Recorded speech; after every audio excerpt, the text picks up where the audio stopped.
예, 안녕하세요. 김노무사TV의 노무사 김승현입니다.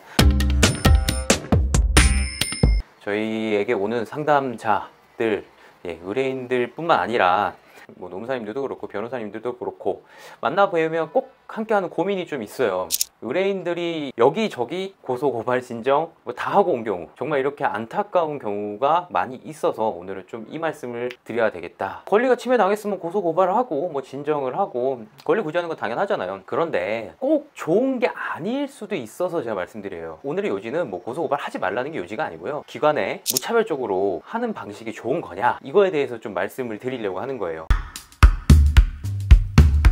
결론을 말씀드리겠습니다. 굉장히 위험해요. 법원도 그렇고 우리 각 권리 구제를 하는 행정기관들도 그렇고 전부 다 상호 영향을 받고 있고, 까딱 잘못하다가 기회만 전부 다 상실하고 오시는 경우도 많이 있어요. 어떤 K라는 이제 여성분인데 과장직으로 경력직으로 이제 채용된 분이 있었어요. 채용을 하고 근로계약서를 작성을 했죠. 근로계약서에는 정규직 사원으로 들어왔어요. 기간에 정함이 없는. 이분이 이제 좀 일을 하다 몇 개월 지나지 않아서 살펴보니까 임신을 한 사실을 알게 된 거죠. 이에 대해서 이제 회사에 알리고 나서 회사가 취한 조치가 뭐냐면, 근로계약서를 잘못 썼으니 새롭게 작성을 해보자, 이런 내용이었어요. 근데 웬걸 새로 가져온 계약서는 기간에 정함이 있는 비정규직 계약서를 가지고 온 거예요. 일단 뭐 취업을 했었어야 될 상황이기도 하고, 회사가 어쨌든 뭐 출산이나 육아휴직을 보호하겠다라는 입장을 밝히고 있었기 때문에 K 과장도 그걸 믿었죠. 뭐 실제로 뭐 육아휴직 기간은 뭐 1년이기도 하기 때문에 기간을 정함이 3개월밖에 안 되는 이 계약서가 뭐 진정하리라 뭐 믿지 않았다는 거죠. 이런 사정에서 이제 새로운 비정규직 계약을 체결했단 말이죠. 이런 경우에서 계약서를 변경해서 쓰면은 그 목적은 반드시 있는 거예요. 왜 기간에 정함이 없는 사람을 기간에 정함이 세워서 근로계약서를 썼을까요? 해고하기 위해서죠. 마찬가지로 이 K 과장도 딱 3개월이 지나고 난 이후에 기간의 만료를 이유로 해고를 당했다. 사용자들 입장에선 기간의 만료가 되어졌다, 이렇게 말씀을 이제 하죠. 오늘 얘기하고자 하는 거는 이 K 과장이 어떠한 법률적 상담을 받기 이전에 먼저 노동부에 가요. 임신을 이유로 한 불이익한 행위 처분을 했기 때문에 정확히 현행법 위반일 여지가 많아요. 여지가 많다는 거지 다 된다는 건 또 아니에요. 그래서 어떻게 해요? 노동부에 신고를 하러 가요. 근데 이제 해고도 억울해. 노동위원회라는 데가 또 있어요. 이 부당해고를 구제해주는 행정기관. 여기 가서 또 해고도 구제해달라, 여기도 넣어요. 여성이란 이유로, 임신을 이유로 차별을 당했다. 인권위원회 가서 또 진정을 해요. 뭐 할 수 있는 건 다 하시고 오신 거죠. 여기서 이제 연쇄적인 작용이 일어납니다. 먼저 노동위원회가 2달 만에 어쨌든 사건을 끝내야 되기 때문에 노동위원회가 먼저 사건을 끝내버려요. 아무런 자료나 증거 수집도 제대로 되어져 있지 않은 상황에서 노동위원회는 어쨌든 변경된 계약서만 가지고 판단을 내릴 수밖에 없어요. 그게 그냥 구조예요, 구조. 여러분들이 억울하든 아니든 그건 상관이 없습니다. 왜냐? 계약서가 이미 기간제로 써있기 때문에 이거를 분명하게 깨트릴 만한 명백한 입증이 있지 않는 이상은 법은 법대로 흘러가는 거예요. 그리고 노동위원회에서 이제 깨주고 왔죠. 졌어요. 왜냐면 기간제 계약서 쓴 게 맞으니까. 이제 노동부도, 사용자들은 어떻게 하냐면 이거 징계가 있으면은 그 자료를 가지고 그대로 노동부에 제출합니다. 합의에 의한 계약을 썼지 않았느냐, 이 영향을 받게 됩니다. 노동부도 간당간당하죠. 뭐 혐의 없음으로 갈 여지가 큽니다. 사용자는 이렇게 하나가 나온 게 있으면 다 갖다가 내요.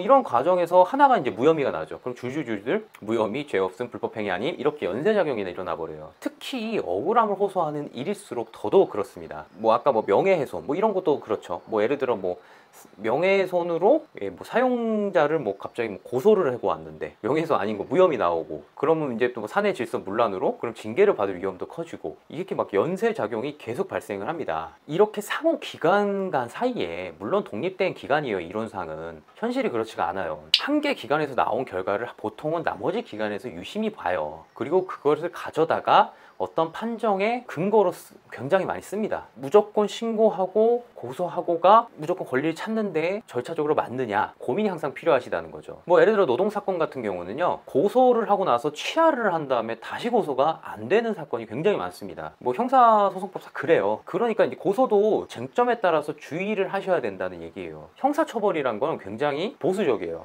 이렇게 보수적인 형사처벌에 대해서 나오기가 힘들다, 적어도 이제 뭐 사용자에 대한 기소가 어렵다고 판단이 되어지는 그런 사건에서는요, 사실은 고소를 하시는 거에는 뭐 바람직하지 않을 수도 있어요. 그래서 진정을 하신 분, 진정과 고소가 좀 달라요. 진정을 하셨던 분이 다시 뭐 고소를 하시고 그것이 검찰에 의해서 무혐의 처분이 나면은 만약에 따로 하는 재판이나 따로 하는 노동위원회에 분명히 악영향을 줍니다. 부당한 해고인지 여부를 따질 때 이제 산업재해 보상이 연관되어 있는 경우도 있어요. 이때 근로복지공단이 산재가 아니다라고 판정을 내버리면 해고에도 영향을 받습니다. 각 상호 기관은 전부 다 영향을 받고 상호 충돌 관계에 기회를 일으키기 때문에 신중하셔야 돼요. 이게 사실 좀 어려운 문제예요. 그래서 제가 오늘 말씀드리고자 하는 주요 포인트는 묻지 마시고로 전부 다 넣고 오시면은 그 중에 뭐가 하나 걸려서 나의 억울함을 해소해 줄 것이다 라는 건 굉장히 위험한 생각이다 라는 것을 좀 말씀드리고 싶어요. 최소한의 몇 가지 시뮬레이션은 해보셔야 됩니다. 가능하면은 이 부분에 한해서라도 조금 전문가들의 좀 조력을 받으실 필요는 있어요. 뭐 이것만이라도 가서 상담을 해보셔야죠. 이때 고소를 하면 괜찮겠느냐. 오늘 여러 번 수차 반복해서 이렇게 강조드리는 이유가 빠꾸가 안 됩니다. 이렇게 한번 절차를 다 써버리고 오시고 어떠한 기록이 남아버리면은 여러분들이 나중에 뭐 어떤 전문가가 뭐 투입이 되든 나중에 어떤 절차에 들어가든 상당히 불리한 상황에서 시작을 할 수밖에 없다라는 것을 이제 좀